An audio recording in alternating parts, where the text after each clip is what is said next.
Hello बच्चों, चलिए इस क्वेश्चन को पढ़ते हैं। इसमें लिखा है which is a streamed line object. इनमें से कौन सा स्ट्रीम लाइन ऑब्जेक्ट है।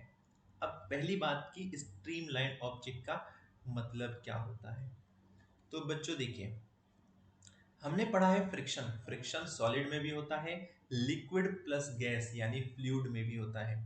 यानी जो लिक्विड होता है प्लस जो गैस होता है, लिक्विड प्लस गैस, जिसे हम कॉमनली फ्लूइड बोलते हैं।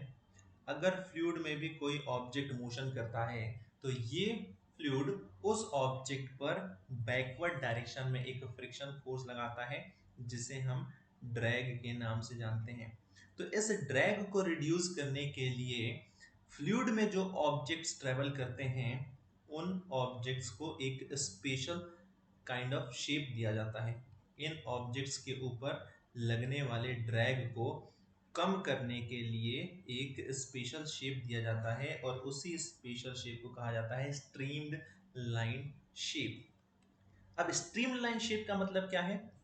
इसमें क्या करते हैं बच्चों, जो ऑब्जेक्ट होता है उसके हम एंड को या हम कहें उसके फ्रंट को हम थोड़ा नुकीला बना देते हैं। जैसे अगर आपने प्लेन को देखा होगा तो प्लेन का जो एंड होता है वो कुछ ऐसा होता है, नुकीला होता है, यानी पॉइंटेड होता है। ये इसलिए होता है ताकि इसके ऊपर से एयर आए और आसानी से पास हो जाए। जो बच्चों शिप होती है, शिप कुछ ऐसी होती है, यानी इसका आगे का पॉइंटेड है, यानी इस पे भी क्या हो आसानी से फ्लूइड क्या हो जाए, पास हो जाए। सेम बोर्ड्स के साथ भी होता है, वो भी क्या होती है, आसानी से उनमें से लिक्विड पास हो जाता है।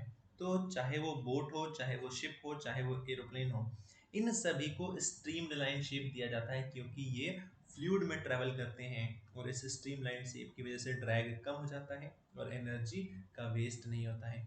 तो इस वजह से इस क्वेश्चन का आंसर हो जाएगा ऑप्शन डी। आई होप आपको ये समझ में आ गया है। Thank you very much.